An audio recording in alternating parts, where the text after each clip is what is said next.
저는 지난 주간 서로 다른 두 상황을 접할 수 있는 그런 그 시간들을 가졌습니다.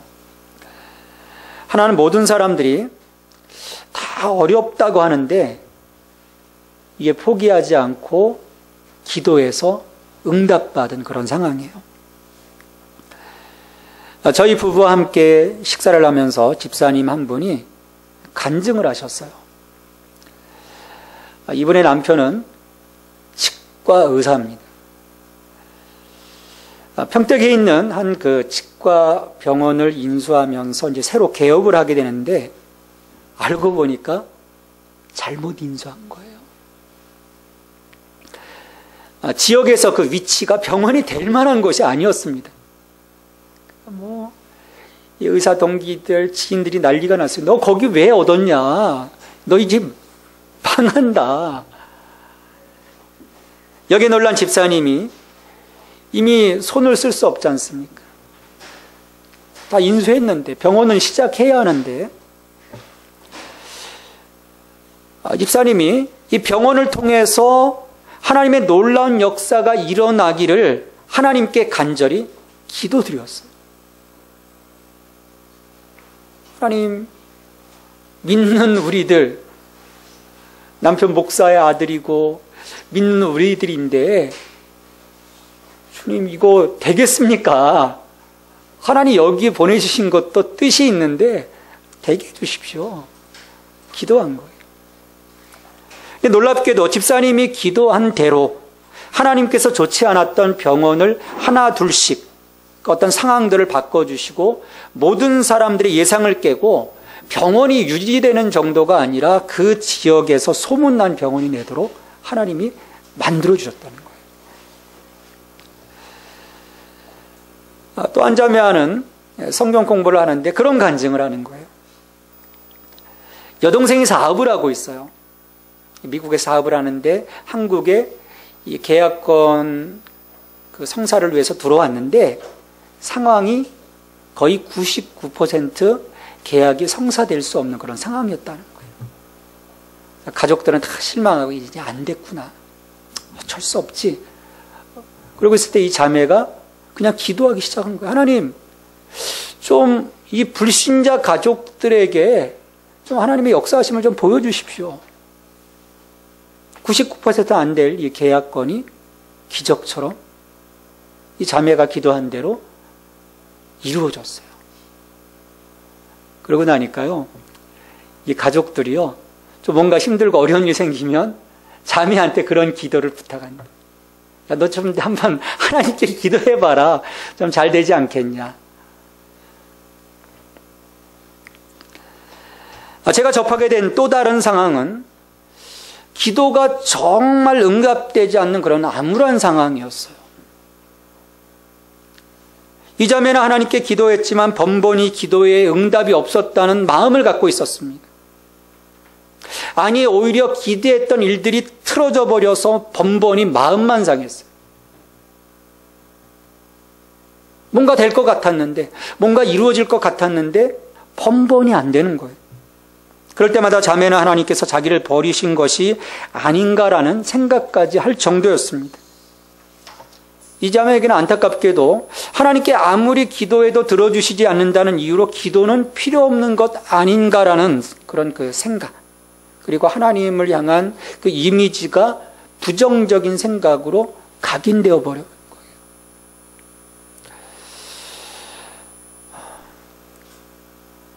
기도의 이 두 극단적인 상황을 보면서 여러분, 이 차이가 무슨 차이라고 생각하십니까? 정말 차이가 있는 걸까요? 우리는 기도에 응답이 있었다, 기도에 응답이 없었다라는 이유로 굉장한 어떤 갭이 있는 것 같고 차이가 있는 것처럼 생각을 해요. 과연 그럴까? 과연 그게 기도일까?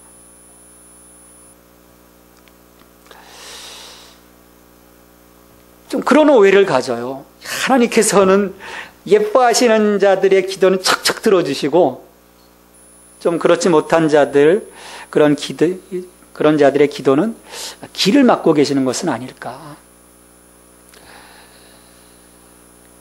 근데 오늘 마태복음 7장 7절로 11절의 말씀, 이 말씀을 통해서는 우리로 하여금 기도하도록 하는 어떤 그 동력이 되고 있어요. 오랜 동안 많은 사람들이 이 말씀 붙잡고 기도를 했습니다.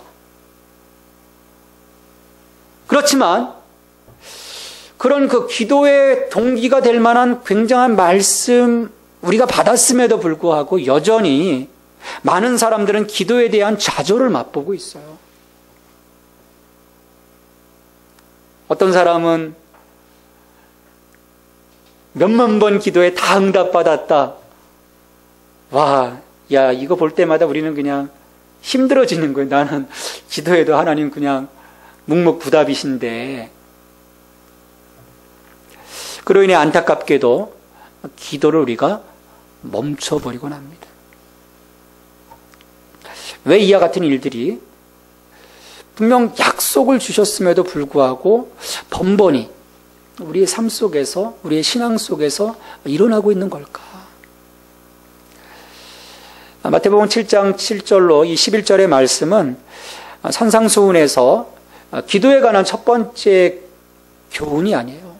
계속 지금 몇 차례 이제 기도에 대해서 말씀하실 때 특별히 그 바리새인의 그 외식, 그리고 이방인들의 그 형식주의를 주의하라고 경고하시면서 기도의 그 본을 가르쳐 주셨죠.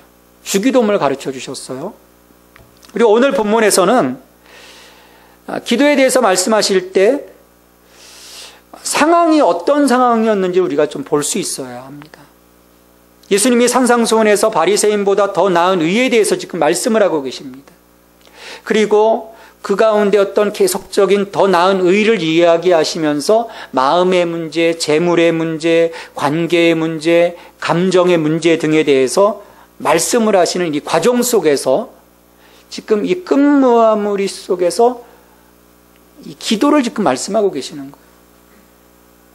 왜냐하면 주님이 이처럼 그 바리새인보다 더 나은 의를 갖고 살아가는 이 문제들은 우리들의 힘만으로 쉽게 해결될 수 있는 것들이 결코 아니기 때문이에요. 하나님께서 지속적으로 도와주셔야 합니다. 하나님 도우심 없이 제 힘으로 예수님이 말씀하시는 것들을 우리가 살아가고자 하면요, 물론 조금만 할 수 있어요. 흉내낼 수 있지만 가다가 금방 멈추고 우리의 삶은 회귀해버리고 말 것입니다. 그러게 이 문제들을 갖고 하나님 앞으로 나와서 이것들을 감당할 수 있는 능력과 지혜를 주시도록 끊임없이, 솔직히 말해서 우리 죽을 때까지, 내가 주님 앞에 설 때까지 기도해야 한다고 우리 예수님께서 말씀하고 계시는 거예요. 그러니까 우리가 이거 기도해도 정말 안 돼. 이게 비생산적인 거야. 그런 생각들 좀 떨쳐버리고 적극적으로 이 영적인 소심함에서 벗어나서 하나님께 적극적으로 기도하라는 말씀인 거예요. 우리가 얼마나 정말 적극적으로 기도해 본 적이 있습니까?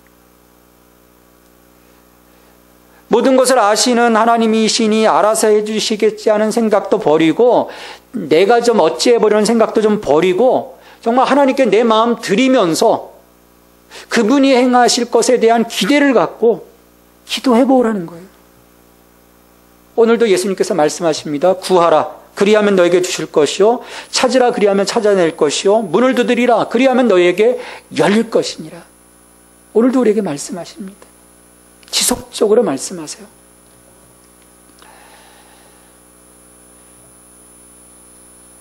구하라, 찾아라, 두드리라.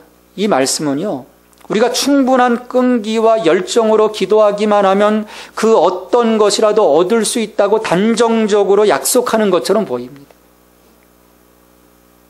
100% 척척 들어주실 것처럼 보여요. 그래서 많은 사람들이 이 구절을 일종의 백지수표처럼 여깁니다. 알라딘의 마술 램프처럼 여겨요. 그냥 뿅 하고 지니가 나타나서 너 뭐 해줄까?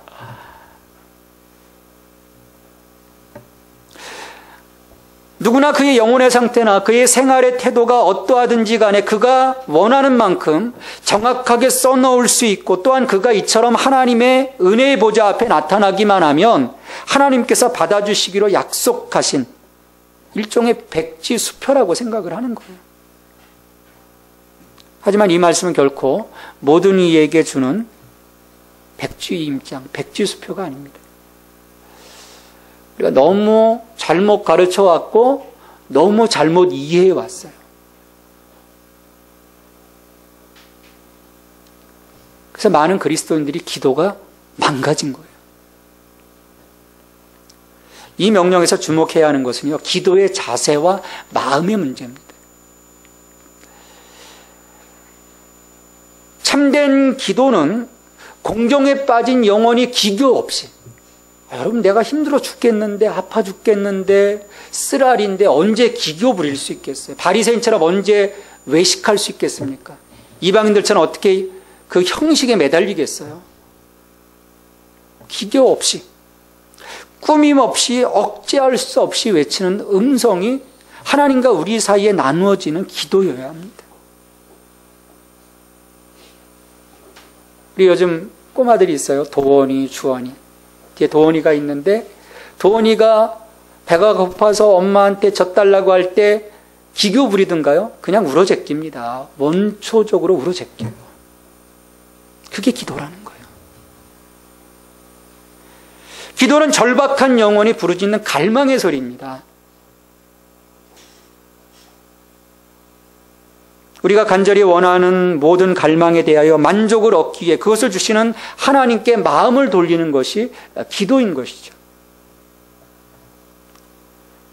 그러게 구하라, 찾으라, 두드리라는 이 말씀은 그와 같은 갈망이 표출되는 자세고 마음인 것입니다. 구하라고 하는 이 명령은 마치 그 배고픈 아이가 엄마의 젖을 찾는 것 같이, 그리고 굶주린 거지가 빵 조각을 구걸하듯이 구하라는 거예요. 주시면 좋고, 안 주셔도 괜찮아. 그게 아니라는 거예요. 우리의 간구함에 올바른 욕구가 전제되어야 합니다. 그래서 구하라는 거예요. 찾으라는 명령은 두 가지 의미로 생각해 볼 수가 있습니다. 하나는 구하는 것보다 더 깊이 구하는 것을 강조하는 말입니다. 더 우리의 삶에 그 내면 깊이 들어가면서 그 갈망을 가지고 주님 앞에 나가는 것이에요. 만일 얻고자 한다면 열심히 끊임없이 구하라는 것입니다. 예레미야 29장 13절 말씀에 보면 예레미야를 통해서 하나님이 말씀해 주세요. 너희가 온 마음으로 나를 구하면 나를 찾을 것이요 나를 만나리라. 온 마음으로 나를 구하면 찾을 것이라는 거예요. 만날 것이라는 거예요.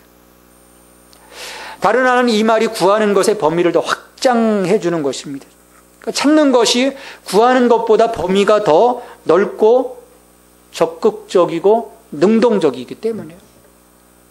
그래서 구하고 찾는 과정은 뭐냐면 지금 이 환경, 내 처한 환경만 바라보는 것이 아니라 눈을 들어 주변을 보라는 것입니다. 눈을 들어 산을 보라. 너의 도움이 어디서 올까? 천지를 지으신 여호와에게서로다. 하나님을 좀 찾아보라는 거예요. 왜냐하면 내 환경에 꽂혀버리면요, 우리가 하나님을 볼 수가 없기 때문이죠. 두드리라고 하는 명령은 구하고 찾는 일에 인내를 포함합니다. 은혜는요, 결코 편한 가운데 얻어지는 것이 아닙니다. 많은 사람들이 예수 잘 믿으면 뭔가 은혜 받고 뭔가 잘 되고 번영을 누리는 어떤 번영의 신학 속에 지금 머물러 있어요. 여러분, 망하는 기름길입니다.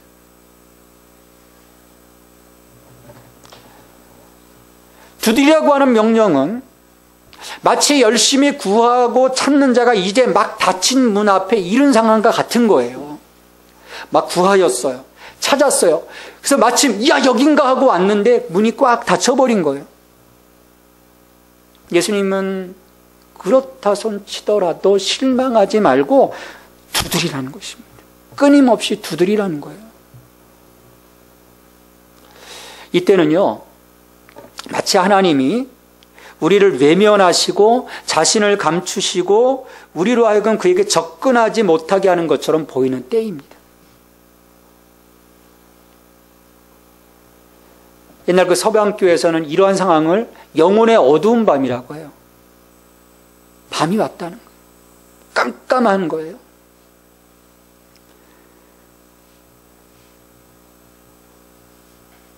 우리의 진실성이 시험받는 때입니다. 여러분, 다쳐버리면요, 조금은 두들길 수 있어요. 근데 그것이 간절하지 못하면 어떻게 합니까? 돌아서 가버립니다. 끝까지 두들기지 않아요. 우리의 열심을 시험하는 때이고, 우리가 생각하는 만큼 실제로 하나님의 은혜를 갈망하는가를 입증하는 그런 시기인 거예요. 다쳐버린 때는. 우리가 자존심이 좀 셉니다. 두들기다가 에이 더러워라 가버리는 경우들이 있어요. 만일 그렇다면 실망이 느껴질 때마다 오직 노력을 배가해야만 합니다. 더 두들기라는 거예요. 그게 주님의 명령입니다. 믿음이 방해받을 때 그것을 이겨내고 자기의 요구가 받아들일 때까지 끊임없이 구하고 찾고 두드리도록 오늘 주님이 이 말씀을 하시는 거예요. 어떤 좋은 상황을 지금 말씀하시는 것이 아니에요. 이게 기도라는 거예요. 이렇게 구하라, 찾으라, 두드리라는 명령이 기도 속에서 인내를 보여야 함을 가르치고 있다면 오늘 8절 말씀은 하나님 아버지가 그들의 기도에 응답하리라는 확증을 믿어야 함을 가르칩니다. 구하는 이마다 받을 것이요 찾는 이는 찾아낼 것이요 두드리는 이에게는 열릴 것이니라. 기도가 응답되는 것은 소수가 아닙니다. 제자로서 예수님을 따랐던 모든 사람들을 의미하는 구하는 이마다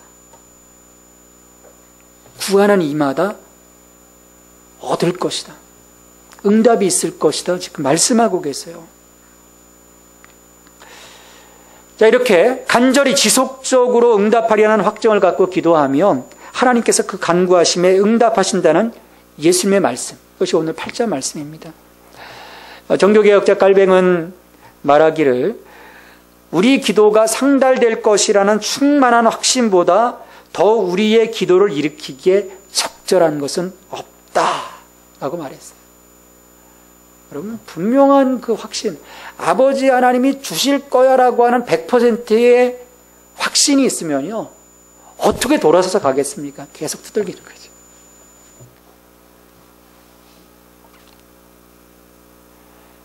옛날 저희 막내 동생은요, 저희 삼형제는 어머니한테 첫째, 둘째, 저하고 둘째는 조금 이렇게 두들기다가 어머니가 탁 한번 그러면 깨갱하고 꼬리를 내려요.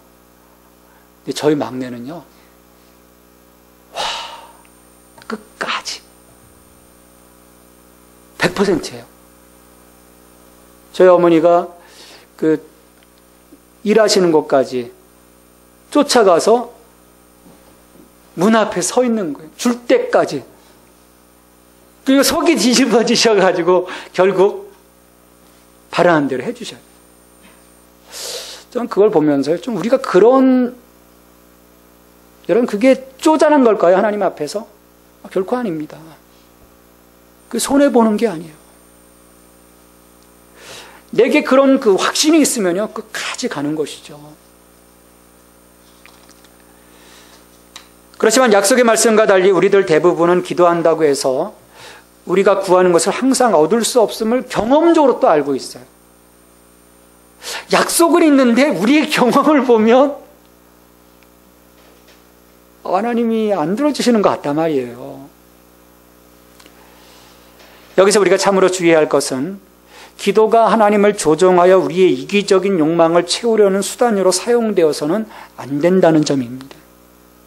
우린 겸손하게 기도하고 우리의 그 이해를 뛰어넘는 하나님의 방법 앞에서 자신을 낮출 수 있어야 돼요. 왜? 하나님 분명히 말씀하셨거든요. 너의 생각과 내 생각은 다르다.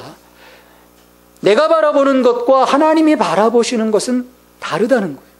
차원이 다른 것이죠. 예수님께서 우리로 하여금 적극적으로 기도하게 하신 이유는 어디에 있을까? 예수님 9절 이하에서 아버지와 아들의 이야기를 통해서 우리를 향하시는 그 하나님의 마음이 어떠하신지에 대해서 말씀을 하십니다. 너희 중에 누가 아들이 떡을 달라 하는데 돌을 주며 생선을 달라 하는데 뱀을 줄 사람이 있겠느냐? 유대인들이 그 일상적인 그 식탁을 보면 이제 주로 이 떡이 올라와요. 이제 우리로 빵인 거죠. 그 전병 같은 그런 그 빵이 올라오고, 그리고 생선을 먹습니다. 고기를 먹어요. 자, 그런데 이 식사 시간에 책임 있는 아버지라면 떡과 유사한 돌로 자녀를 속이지 않는다는 거예요. 뭐 소꿉장난하듯이 돌덩어리 갖다 놓고 얘들아 이거 빵이다 먹어라, 그런 소리 하지 않는다는 거예요. 또 생선과 유사한 뱀, 이 성서학자들은 이게 이제 물뱀이라고 얘기를 해요. 뱀으로 자녀들을 속여서 그들에게 상처를 입히지도 않을 거라는 거예요. 맛있는 것으로, 좋은 것으로 먹이기를 원하는 것이 아버지의 마음이라는 것이죠. 그리고 예수님께서 제자들에게 반문하십니다. 9절에서 10절까지 그 아버지에 대한 그 식탁에서의 이야기를 하면서 11절에서 너희가 악한 자라도 좋은 것으로 자식에게 줄 알거든 하물며 하늘에 계신 너희 아버지께서 구하는 자에게 좋은 것으로 주시지 않겠느냐. 우리의 기도를 들어주시는 분이 하늘에 계신 아버지 하나님이시라는 거예요. 세상의 아버지도 비록 그가 악한 자라 할지라도 천성적으로 이기적인 자라고 할지라도 자녀들을 사랑해서 그들에게 좋은 것을 주려 하는데, 근데 요즘 좀 세상이 많이 악해진 것 같아요. 자녀들을 해코지 하는 부모들도 있는 걸 보면, 물론 뭐 과거에도 있었겠죠. 이게 보편적으로 보면 아무리 악해도 이기적이어도 제 새끼는 귀하거든요. 그렇게 자녀의 요구에 대해서 어떻게 들어주려고 하는데, 하물며 우리를 창조하신 하나님, 우리의 삶을 불꽃같이 눈동자로 지켜주신 하나님, 우리를 위해 졸지도 아니하시고 주무시지도 아니하시는 그 하나님 아버지께서 구하는 자에게 더 얼마나 좋은 것으로 주시지 않겠느냐가 11절 말씀의 의도인 것입니다. 세상 아비들도 그런 마음을 갖고 있는데, 하물며 그들과 비교할 수 없는 하나님, 이 하나님이 사랑하는 하나님의 자녀들에게 좋은 것으로 늘 주고자 하신다라는 거예요. 그런 책임과 사명을 갖고 계시다라는 거예요.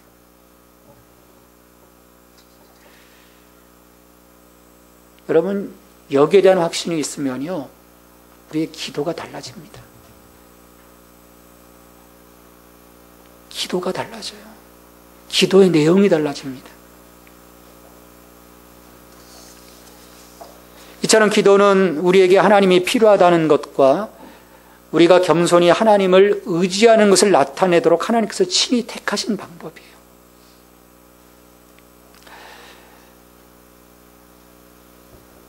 그렇다고 해서 하나님께서 세상 모든 사람들의 간구함을 들으시는 것은 아닙니다. 오직 구원받은 자녀들의 기도를 들어주시는 거예요.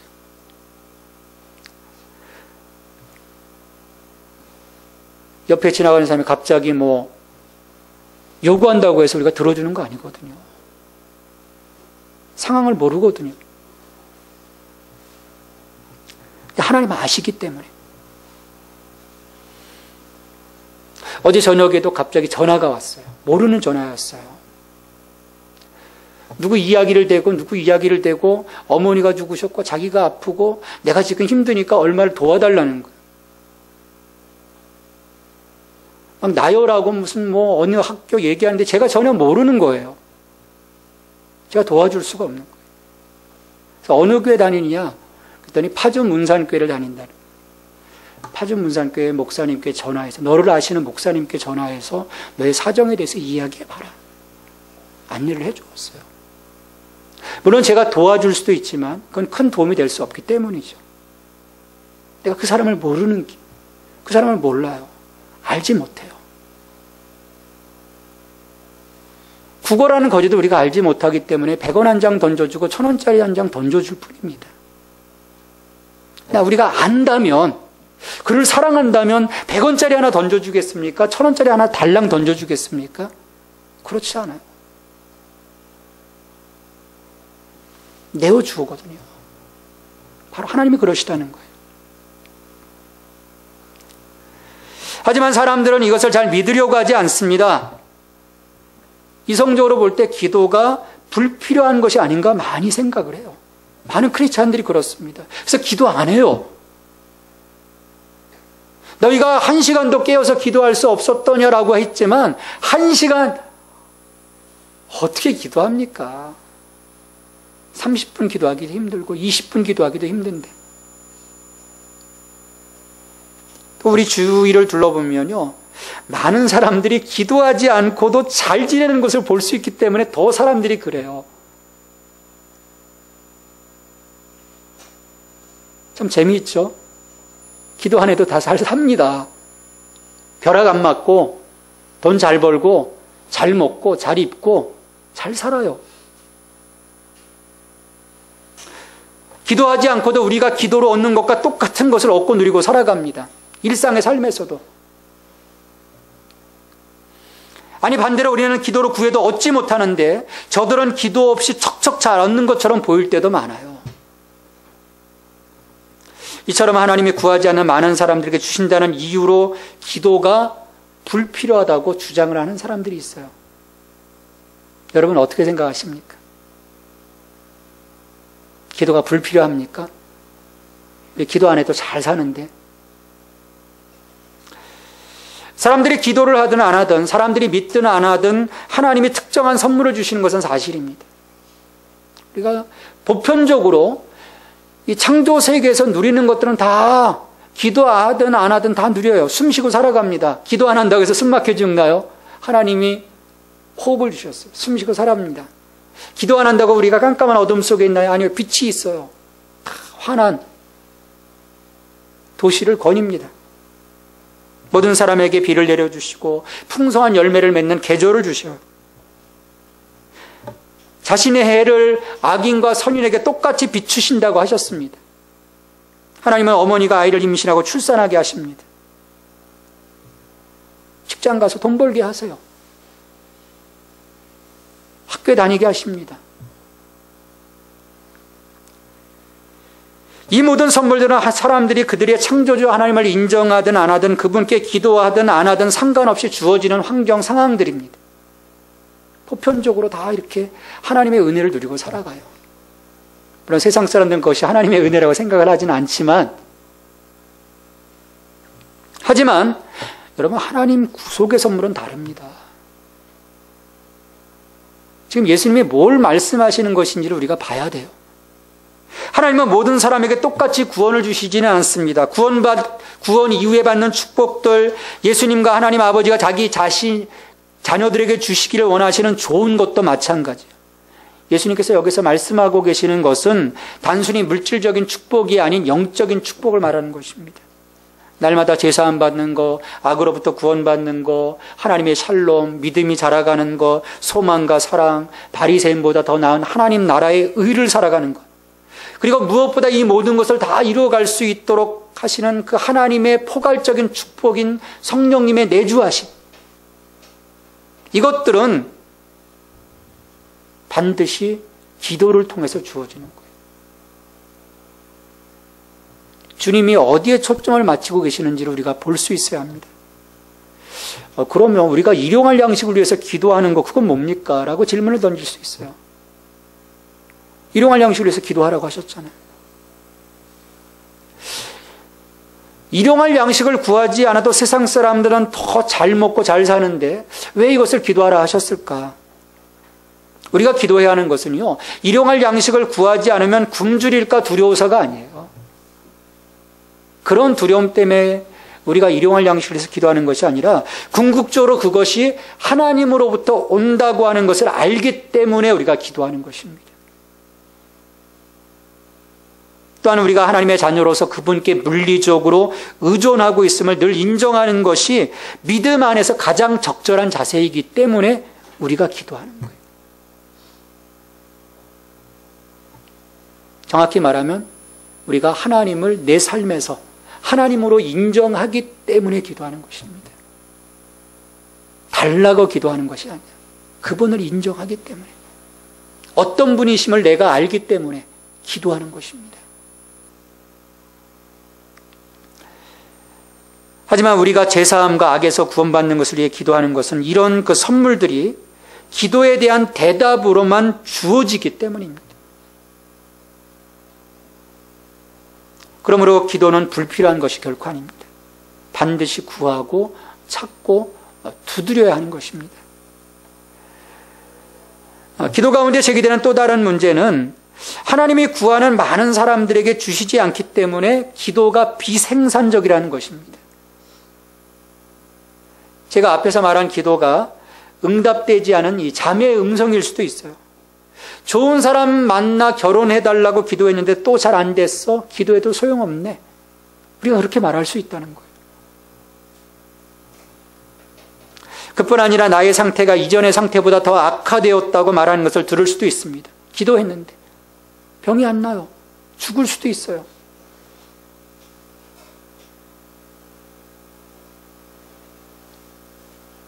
더 많은 은혜를 받기는커녕 오히려 더 적게 받게 되고, 힘이 더 강해지기는커녕 오히려 더 약해지고, 나의 정욕을 물리치기는커녕 오히려 이전보다 더 자주 그리고 더 비참하게 패하게 된다고 말할 수 있습니다. 기도해도. 여러분, 그렇다면 이것이 과연 하나님께서 우리의 기도를 들으시지 않는다는 증거가 될 수 있을까요? 사람들이 이것을 하나님 기도 들어주시지 않는 증거라고 내세워요.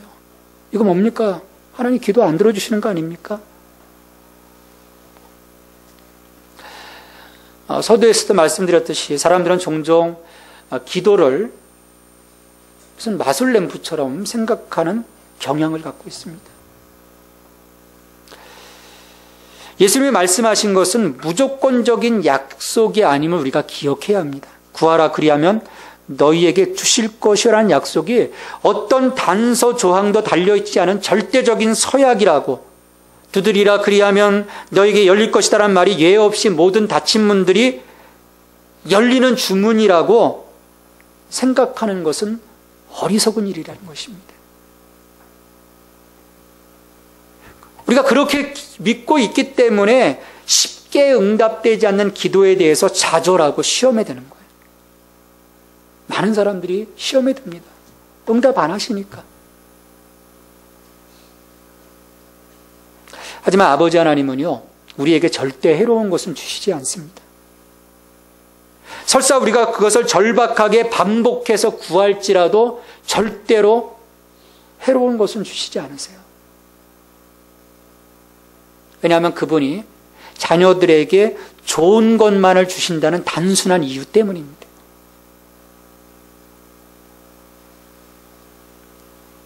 단지 내가 하나님을 아버지로 믿었기 때문에 하나님이 내가 구하는 모든 것을 공급해 주셔야 한다는 것은 또 아닌 거예요. 하나님의 무한 책임과 사명을 갖고 계시지만 또 반대편에서는 무조건 주시지 않는다는 거예요. 얼마 전 조선일보에 보니까요, 아이들을 망치는 엄마들에 대해서, 우리 한국의 엄마들에 대해서 그 특집으로 연재를 했던 적이 있어요. 무조건적인 사랑은요, 아이들을 망칩니다. 아니, 망치는 정도가 아니라 아이를 죽이는 것이죠. 그러기에 우리가 주목해야 할 부분은 뭐냐면 무엇을 구해야 하는가입니다. 여러분, 무엇을 구하고 있습니까? 우리가 좋은 것을 구한다면 하나님이 그것을 주실 거예요. 그렇지만 우리가 좋지 않은 것을 구한다면 하나님은 주시지 않을 것입니다. 근데 이 차이를 우리는 몰라요. 그래서 힘든 거예요. 하지만 하나님은 가장 자세하게 아십니다. 우리가 자신의 필요를 구하고 찾고 두드리냐의 여부만이 아니라 또한 우리가 구하고 찾고 두드리면서 바라는 것이 선한 것인가 아닌가에 따라 조건부로 채워주시는 것에 대해서 우리가 하나님께 감사할 수 있어야 됩니다. 나를 정말 사랑하시기 때문이에요. 하나님의 기도에 응답하시는 것을 여러분 감사하십시오. 하지만 여기에 그치지 말고 그분이 또한 때로 우리의 요구를 거절하시는 것을 우리가 감사할 수 있어야 됩니다. 로이드 존스는 그런 고백을 했어요. 나는 하나님께서 내가 어쩌다가 우연히 그분께 구하는 것을 기꺼이 모두 다 행하지 않는 것을 감사한다. 나는 하나님이 내가 구하는 특정한 것들을 주지 않으신 것, 그리고 내 앞에서 특정한 문들을 닫으신 것에 대해 진실로 감사를 드린다라고 했습니다. 여러분, 이게 진정한 감사인 거예요. 그러기에 예수님께서 구하라, 찾으라, 두드리라, 그러면 너는 응답받을 것이다, 이 말씀하시는 것, 대단히 단순한 것처럼 보이지만 그 뒤에는 매우 중요한 전제들이 있는 것입니다. 세 가지의 전제가 있어요. 첫째는 믿음의 지식이 전제되어야 합니다. 기도는 내가 원하는 것 무엇이든지 얻는 것이 아니라는 거예요. 단지 열심히 구하고 열정적으로 믿기만 하면 내가 구하는 대로 응답될 것이라는 암시가 오늘 예수님 말씀 속에 전혀 없습니다. 좋은 것 주시기를 원하시는 하나님. 우리는 하나님을 바로 알아야 돼요. 하나님의 뜻을 알아야 돼요. 그래서 묵상하고 기도하고 말씀을 듣고. 둘째로 기도는 믿음을 전제합니다. 하나님 반드시 들어주신다. 그러니까 올바른 지식과 그 올바른 지식을 통해서 내가 기도할 때 하나님 100% 들어주신다. 확신이 있으면 기도의 문이 열린다는 것이죠. 그래서 세 번째 기도는 간절함을 전제로 합니다.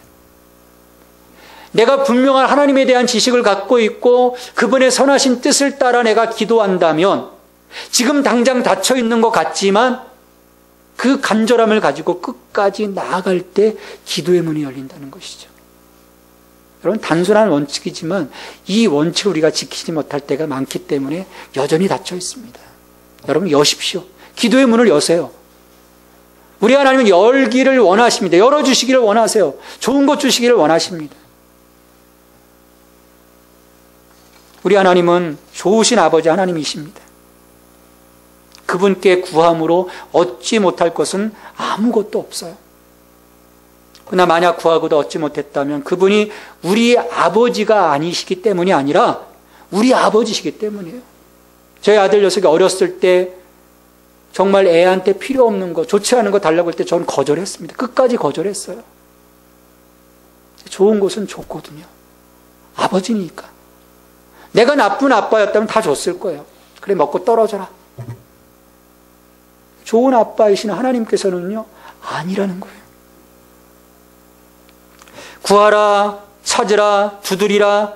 우리 하나님은 우리의 기도를 거절하지 않으실 것입니다. 구하면 얻게 될 것입니다. 하나님은 빵 대신 돌을 주거나 생선 대신 뱀을 주시면서 우리의 기도를 비웃지 않으실 거예요. 그분은 우리를 해롭게 하는 것을 주지 않으실 것입니다. 바로 그 이유로 그분은 종종 우리가 구하는 것과 다른 방식으로 우리의 기도에 응답하실 거예요. 왜냐하면 하나님은 주권자이시고 무엇이 최상인지 아시기 때문입니다. 그래서 내 기대와는 정반대의 것으로 다가오실 수도 있지만 그런 하나님의 사랑 앞에서 여러분들이 감사할 수 있게 되길 바랍니다. 오직 우리가 약속받는 것은 우리의 기도가 우리의 궁극적인 선을 위해 응답될 것이라는 사실입니다.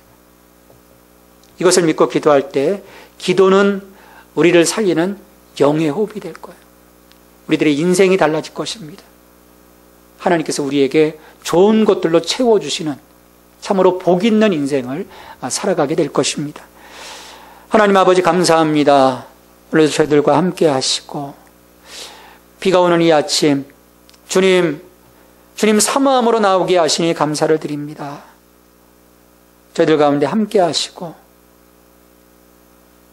우리의 기도를 들어주시는 아버지 하나님 앞에 두드리고 찾고 구하는 기도의 사람들이 될 수 있도록 주님 축복하여 주시옵소서. 11월 말일입니다. 이제 한 달 남았습니다.